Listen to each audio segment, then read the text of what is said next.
la búsqueda de la música creo que es la autenticidad y el sentimiento. Entonces, si transmites, creo que ya estás haciendo algo que puede quedar, ¿no?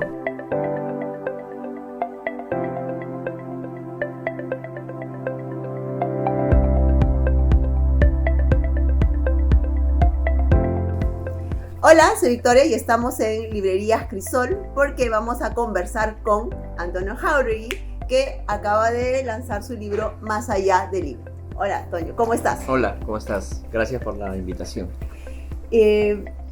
Imagino que todo este ha sido un proceso. Tú cuentas en tu libro que acabas de cumplir 50 años, tienes tu acá sacar tu disco como solista y tenemos una autobiografía. ¿Era un poco lo que querías hacer como una nueva etapa en tu vida? ¿Cómo es? ¿O simplemente coincidieron estas tres cosas? No lo pensé tanto así. Sí tenía la idea de escribir un libro alguna vez.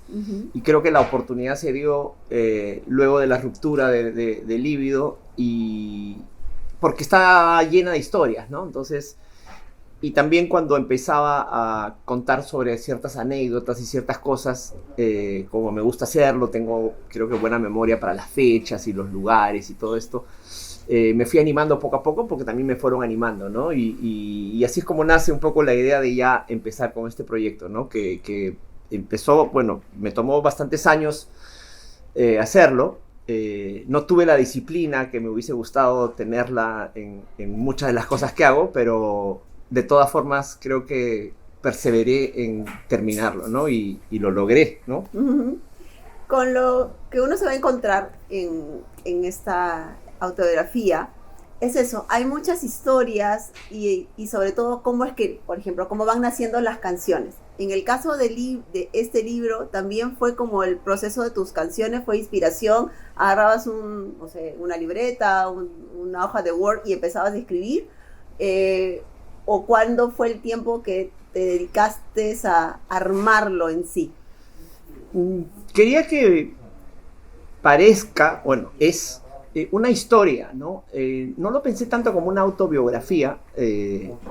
No pensaba que podría ser tan interesante una autobiografía, pero a la misma vez sí, porque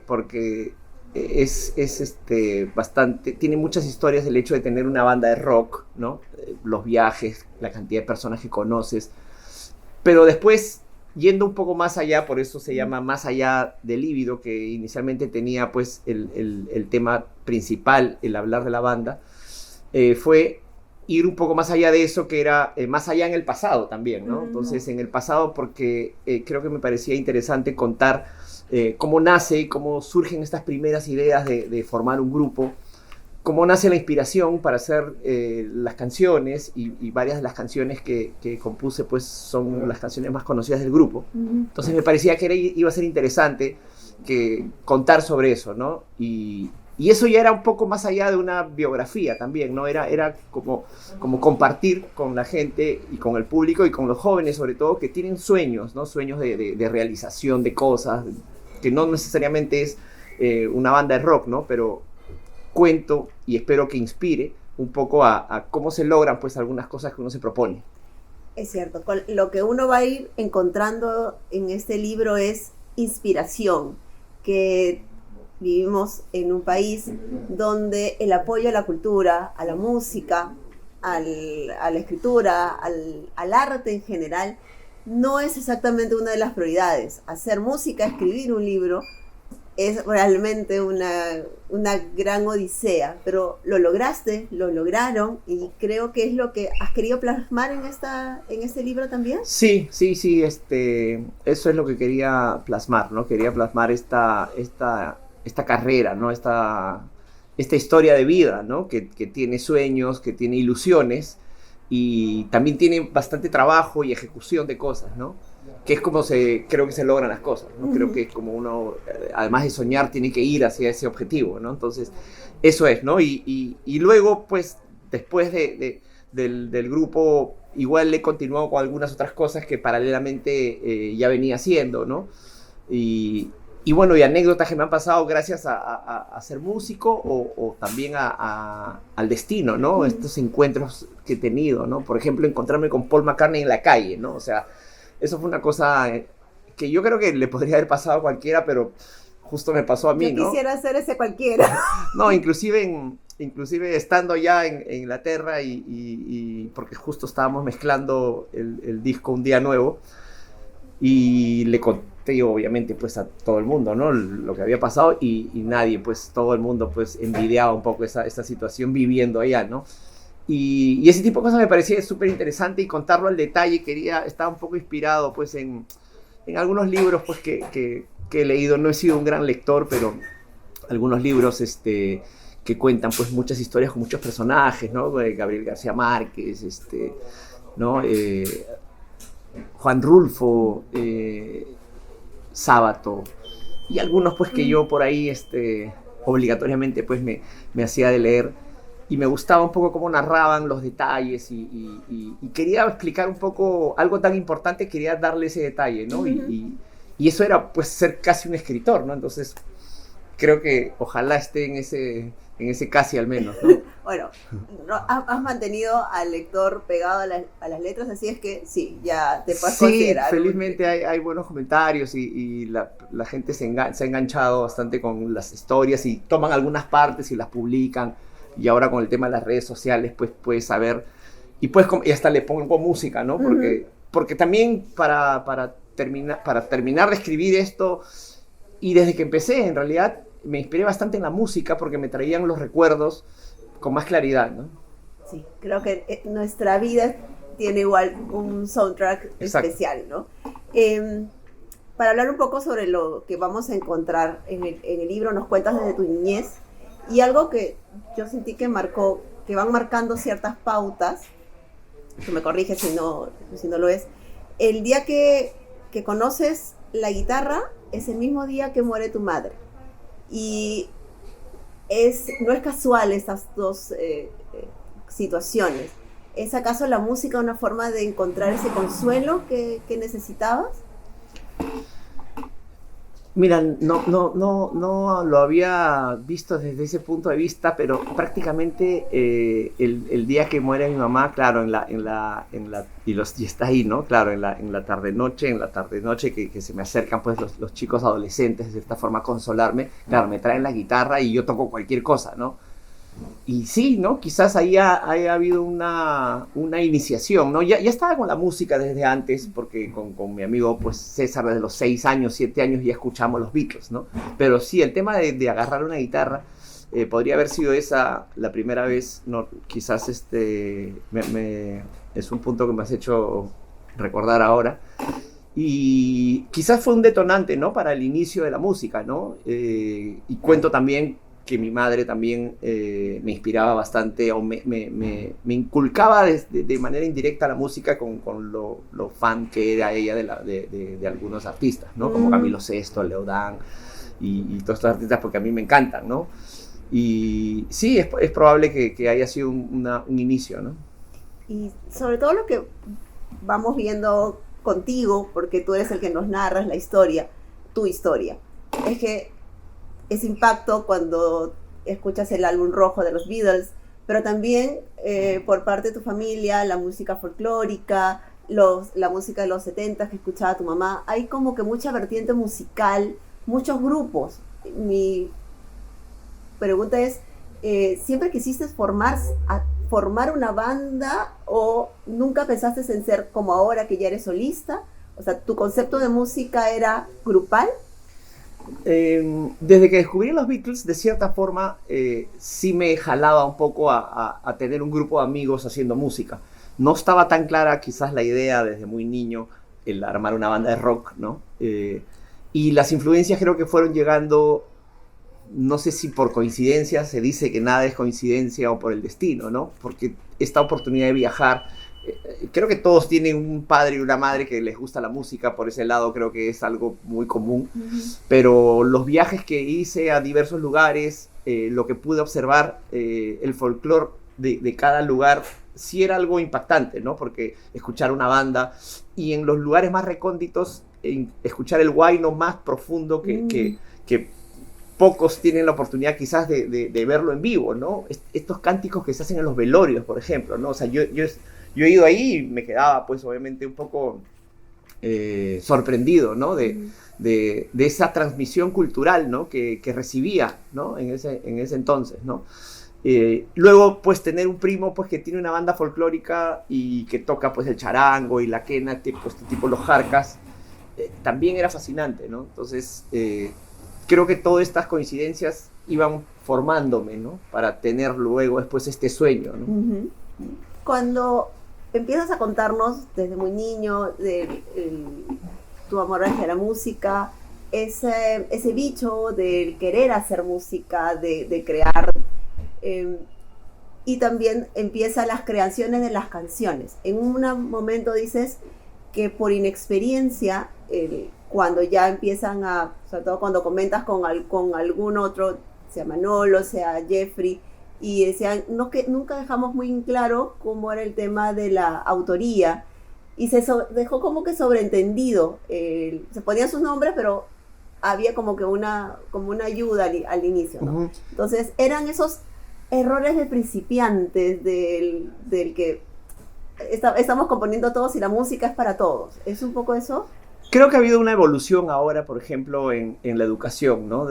Ahora inclusive hay una universidad, ¿no? que enseña música y esto conlleva quizás a educar a las personas, pues, en diversos aspectos que si no lo tienes, estás un poco al libre albedrío del criterio de cada una de las personas, ¿no? Entonces, sí creo que estaba claro, obviamente, cuando alguien, pues, sí componía una canción y traía, pues, el tema casi terminado. Pero en el caso del compartir autoría, no estaba tan claro, ¿no? Entonces, por eso, pero bueno, como era también compartido en otras canciones, entonces por eso se deja ahí, se le da prioridad a quien compuso la mayor parte de la canción, ¿no? Entonces, si no creo, quizás si hubiese habido el trato que hubo quizás en la forma como componían Lennon y McCartney, quizás hubiese sido otra forma de distribuir los derechos autorales, ¿no? Pero creo que no, en esa parte, una parte mínima quizás se dejó por ahí, se deslizó quizás algo que pudo haber sido, pero creo que está bien puesto lo que está ahí, ¿no? Perfecto. Miguel Ángel Cervantes, yo también amo Masacre, ¿Sí? te comenta que la intro de Como un perro se percibe la inocencia de un músico que no es un experto y que logra transmitir la esencia del mensaje de la canción. Y eso es lo importante. ¿Sigues manteniendo esa esencia? ¿Eso que te dijo? Creo que sí, porque me considero un amateur un poco en la guitarra, no fui un especialista y bueno, me gusta mantener un poco esa esencia, ¿no? Porque la búsqueda de la música creo que es la autenticidad y el sentimiento. Entonces, si transmites, creo que ya estás haciendo algo que puede quedar, ¿no? Y en ese sentido, pues, me hizo esa observación, ¿no? Y me la dejó ahí, ¿no? Me dejó esa idea puesta ahí, y cada vez que lo escucho, en realidad, sí, pues hago unos toques bien inocentes que podrían haber sido otros, pero al final y al cabo creo que así quedó la canción y quedó bien, ¿no? Uh-huh. Sigues, entonces, creando o sea, con la madurez que ya tienes de los años, pero sigues sintiendo cada vez que escribes, que tocas, que creas a ese Toño adolescente. Sí, cuando agarro la guitarra y trato de hacer alguna canción, sobre todo este último disco que lo he hecho hace los últimos 2-3 años, me siento muy igual a cómo me sentía en las primeras veces que agarraba la guitarra y hacía las primeras canciones, ¿no? O intentaba hacer las primeras canciones. Y aunque pareciera que, claro, la experiencia te debería dar más rapidez, creo que todavía no me ha pasado eso. Me demoro en lograr conectar la idea y tengo que seguir trabajando, ¿no? Entonces, creo bastante en estas frases donde muchos, ¿no?, intelectuales y hasta genios dicen que el trabajo debe ser el 99% y la inspiración o la genialidad o el talento el 1%, ¿no? Creo que por eso me parece que trato de ir hacia esos puntos inspiradores, ¿no? Y motivadores, ¿no? Si es que uno se dedica a algo, creo, constantemente, lo debe conseguir, ¿no? No queda de otra opción. Sí, es algo que uno, cuando empieza a leer este libro tuyo, es esa constancia. Tú todo el tiempo creías en que la banda iba a crecer, y si había que tocar puertas, y si había que hacer la guardia a alguien para que escuche el disco, se notaba se nota cuando lees tu intención de ser músico. Regresamos a un país donde la cosa es más complicada. ¿Lo volverías a hacer? Sí, y lo sigo haciendo de cierta forma porque si sigues viendo los detalles del libro, en varios momentos también decaigo, ¿no? Uh-huh. Y también creo que no lo voy a lograr. Y eso creo que es lo que hay que resaltar, ¿no? Porque todos pensamos que no vamos a lograr quizás algunas cosas, ¿no? Entonces creo que el tema es, a pesar de que sientas eso, seguir, ¿no? Uh-huh. Eso es lo difícil, porque si siempre tienes las ganas, obviamente, claro, que es fácil, porque siempre vas a persistir, ¿no? Pero la cosa es persistir cuando crees inclusive que no lo vas a lograr. Entonces, porque eso es algo que va a pasar, uh-huh. Porque después se te va eso, ¿no? Porque es como que sigas insistiendo en algo hasta que finalmente lo logres, ¿no? Y si no lo logras, es como lo mismo, porque diste todo y trabajaste todo lo posible. Entonces creo que por ahí va el tema, ¿no? Antes de avanzar un poco más con Lívido, una parte antes de empezar la entrevista que comentábamos, tu niñez, tu adolescencia, la viste en Barrios Altos, ¿no? Un barrio emergente, un barrio que te da mucha calle, si el término sirve. Ese es el término. ¿Cómo sientes tu crianza en este barrio diferente que ahora es? ¿Y qué es lo que te ha dado con todo lo que has ido conociendo? El barrio, el amigo, el abrir la puerta, encontrarte con la gente, que es probablemente algo que no se ve en todos los lugares, ¿no? Sí, yo me siento afortunado de haber tenido una niñez y una adolescencia en este lugar que es tan clásico, ¿no? Inclusive ahora, y viajando y yendo a algunos países, la esencia de haber vivido por el centro de Lima, de haber tenido la Plaza Italia, de haber estudiado en el Colegio Tupac Amaru y todas estas calles del Jirón Ancash, están pues totalmente impregnadas en mí, y le doy gracias a eso, pues, que haya sido el impulso de mi vida, ¿no? De mi vida, de mi ser, ¿no? Y de todo lo que creo que soy, ¿no? Entonces, porque siempre la esencia, pues, está entre los primeros años de tu vida, ¿no? Y creo que justamente este barrio, pues, que aún conserva, ¿no? Su belleza, su belleza clásica. Creo que en los 80s era todavía mucho más... podía ser más libre que ahora, ¿no? Entonces podías tener la calle que ahora, lamentablemente, a veces no se la puedes dar a tus hijos, ¿no? Aunque quisiera, pero se torna un poco más peligroso, los tiempos han cambiado, ¿no? Pero en esa época podías jugar fútbol en la calle, podías pasear, salir, y creo que toda esa vivencia me ha dado bastante, me ha enriquecido bastante, ¿no? Lívido nace ya casi en una época donde, claro, estaban las grandes bandas y donde había que tocarle la puerta a las radios, a los medios masivos, pero ya estaba a la vuelta de la esquina la digitalización, la ida del internet. Entonces ustedes son como ese enclave entre lo que todos tenían que pasar antes a lo que es ahora. Exacto. Sé que obviamente estaríamos hablando de un multiuniverso, pero ¿te imaginas a Lívido, o sea, con todo en este mundo actual, con la tecnología tal cual? ¿Crees que hubiera cambiado un poco su esencia o no estaba en la época exacta? Creo que absorbimos la esencia que nos correspondía, ¿no? También creo que es una fortuna haber tenido pues a grupos como Nirvana, como Radiohead, como, ¿no? Que eran prácticamente casi las últimas bandas de rock grandes que han salido, ¿no? Al menos al menos en mis gustos musicales. Ahora, obviamente, hay diversidad de música, pero creo que esta influencia fue lo que terminó de alimentar nuestra inspiración, ¿no? Para hacer lo propio, ¿no? Para hacer lo nuestro. Uh-huh. Hablas también en la autobiografía de ti, como persona, de tus compañeros, que eran como una familia, sus altos, sus oscuros, porque ni nadie es no hay un villano ni un héroe, todos somos seres sí, normales. Y tal vez es un poco eso, dejar de ver al Lívido como el grupo, la imagen, y ver que son personas que también se equivocan, que tienen aciertos, tienen errores. Era un poco también hacerlos más real. Sí, en mi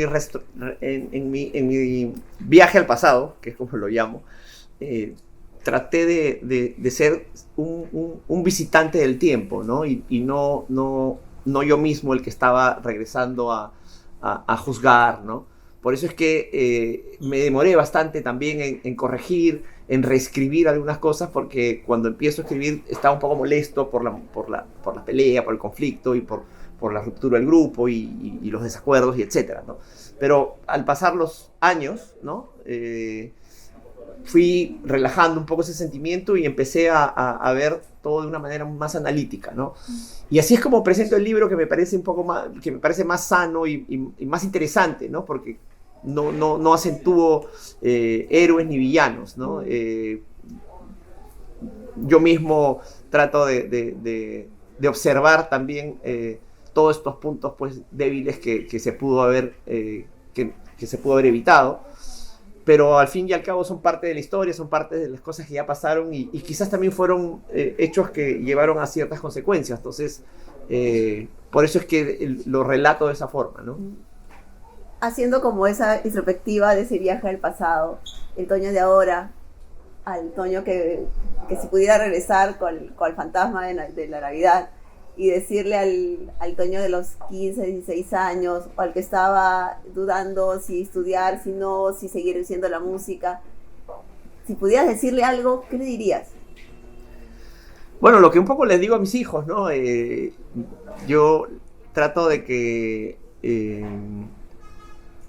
transmitirles un poco lo que ya viví, ¿no? Por ejemplo, uno de los aspectos importantes, creo, en la educación es que te enseñen a dominar las emociones, ¿no? Creo que eso a veces te juega en contra cuando eres todavía un chico joven y no tienes esa madurez de manejar las cosas, ¿no? Entonces, quizás eso va calando después en algo que tiene una ruptura, ¿no? Pero al fin y al cabo creo que cada uno debe vivir su propia historia y bueno, dejar también la libertad a que cada uno aprenda sobre sus propios hechos, ¿no? Lívido como banda, con el primer disco, logró lo que probablemente muchas bandas han soñado, ¿no? Tener ese gran éxito. Pero cuando ya empiezas a leer la historia te das cuenta que no es que fue un golpe de suerte, sino había muchos años, muchísimos años de trabajo. Creo que si hay algo que te deja es que no existe el golpe de suerte, sino hay mucho esfuerzo. Claro. Creo que lo que has querido dejar aquí en la historia. Sí, claro, es parte de la historia en sí, ¿no? De lo que trata el libro, ¿no? Que es en lo que me explayo en contar, ¿no? Que no es un golpe de suerte, no es un trabajo de un tiempo pues reducido o espontáneo, ¿no? Esto viene pues prácticamente, por eso me voy, prácticamente casi desde que tengo uso de razón, ¿no? Desde que eres un niño, ¿no? Entonces va progresando. Y creo que de eso se trata, ¿no? De entender que para lograr algunas cosas pues toma su tiempo y su trabajo, ¿no? Hay grandes momentos en el libro, la idea es que todos lo lean y y busquen su favorito. Particularmente me gustó mucho cómo relatas el gran estelar de la ya fenecida Feria del Hogar. Sí. Sé que probablemente algunos que miren acá no sepan qué era la Feria del Hogar, pero era el gran acontecimiento que teníamos en Fiestas Patrias. Claro. Era un recinto donde había muchos shows, pero sobre todo el mundo buscaba el gran estelar. Claro. Lívido, un acierto de Jorge Arriola, decir, espérense un año, sí. Esperen, ustedes con la desesperación, no, pero hay que tocar, esperen. Uh-huh. Y el gran estelar, no solamente tuvieron que adelantar horas, sino fue todo ese proceso. ¿Cómo los vuelves a ver tú ahora cuando recordaste ese momento en especial? Sí, es que bueno, fue una impresión muy, muy fuerte porque yo lo añoraba desde que era muy chico, ¿no? Desde el fin de los 80, o sea, 10 años vine esperando tocar en la feria, ¿no? Desde que yo iba a ver a estos grupos desde fines de los 80 como Arena Hash, que descubrí ahí en la Feria del Hogar antes que se hiciesen famosos, Río, ¿no? Y todos los artistas pues que pasaban por ese escenario, ¿no? Entonces desde ahí ya mi sueño era tocar algún día ahí, ¿no? Y cuando se da el momento y el grupo crece rápidamente, tocamos en el auditorio, pero ya estábamos listos para tocar en el estelar, ¿no? Entonces ahí donde Jorge nos dice, no, esperemos un año más, ¿no? Entonces en el siguiente año, claro, sacamos el disco Hembra y claro, el grupo crece más. Uh-huh. Y bueno, entonces llegó la oportunidad, llegó el turno de tocar ahí, ¿no? Y bueno, nunca había visto tremenda conmoción, ¿no? Porque cuando fuimos a hacer la prueba de sonido a las 10 de la mañana, ya había cola. Entonces, cola para el estelar. O sea, la gente iba de frente al estelar, ya no iba a pasearse por la feria, porque antes te paseabas por la feria, ya iba a ser la hora del estelar y tipo a las 5 o 6 de la tarde te ibas a hacer tu cola para el estelar, ¿no? Pero acá ya desde la mañana, entonces sí tuve el recuerdo claro como para poder describir cada uno de ese capítulo, ¿no? Y ahora, ¿a qué escenario te gustaría ir a tocar? Ahora, en estos momentos, siquiera me imagino ir a uno. Bueno, ahora creo que el escenario más importante que podríamos tener ahora puede ser algo como el Estadio Nacional, ¿no? Ese sería un buen escenario. Pero bueno, habría que ver qué pasa primero, antes, ¿no? Bueno, soñaste con la feria, se logró. Se puede lograr el Estadio Nacional. Sí, de cierta forma lo he logrado paralelamente en otro aspecto, ¿no? Tuve la oportunidad de poder tener pues algunos socios con los que hicimos algunos conciertos, así que ahí hemos hecho algunas cosas, pero bueno, los sueños igual hay que seguir teniéndolos, ¿no? Sí, al lector o al que te sigue con tu música, ¿cómo le recomendarías tú para que lean este libro? Yo lo he recomendado ya. Bueno, he hecho un playlist en Spotify con algunas de las canciones de Lívido, las mías también, de Unión Cinema, ¿no? Que es la banda que formé luego de separarme de Lívido. Y yo creo que con música, con audífonos, pues, bueno, si te puedes concentrar, ¿no? Si puedes escuchar, y yo al menos para escribir lo usé. Para leer, podrían escuchar algunas de las canciones, ¿no? que hago mención ahí, o también poder combinar un poco con canciones de los Beatles, un poco, ¿no? Así es. O si te gusta la música criolla, como Barrios Altos, pues hay mucha música criolla. O sea, yo creo que con música, eso es a lo que voy, ¿no? No necesariamente pues con mis canciones, ¿no? Sino con la música que, claro, que te lleva obviamente a escuchar Lívido y la gente lo hace, pero con cualquier tipo de música creo que podría fluir de una manera un poco más placentera la lectura. Perfecto. Ya para cerrar un poco la conversación, que está chévere, ¿viene algún otro libro? ¿Ya te picó la curiosidad para seguir escribiendo? Sí me ha dado la curiosidad. Podría ser que empiece ahí a madurar algunas ideas, pero todavía lo estoy pensando, ¿no? Porque es bastante trabajo como tú dices acá, no hay mucho apoyo a la lectura, a la cultura en general, pero al margen de eso, sí creo que me podría provocar escribir sobre algo más. Una novela de ficción, cuentos, cuento para niños. ¿Tienes algo ahí? Danos un poquito. Una primicia. Podría ser, ¿no? Podría ser como si estaba pensando como algo de ficción, ¿no? Algo que por ahí podríamos distorsionar un poco la realidad. Okay. Entonces se viene una próxima entrevista a Toño Jáuregui presentando su nuevo libro. El nuevo libro, Azu. No, pero primero compren pues, ¿no? Perfecto. Acá en Crisol. Muchas gracias, Toño, por estar aquí. Muchas gracias a todos los que han visto la entrevista. Ya saben que si están aquí se pueden suscribir al canal de Crisol. Y por favor, las cámaras son tuyas para que nos invites y te despidas de él. Bueno, los invito a todos que lean Más allá del líbido, que lo disfruten así como yo lo he disfrutado escribiendo. Y bueno, si quieren saber algo más de las cosas que estoy haciendo, acabo de publicar un disco que se llama Fantasma del Ayer. Coincidió un poco en la etapa en la que estaba terminando el libro. Y bueno, y vienen cosas más. Estoy dando bastantes conciertos también, así es que me pueden seguir en mis redes sociales como Toño Jáuregui. Y bueno, ya nos vemos la próxima vez. Listo. Muchas gracias. Chao.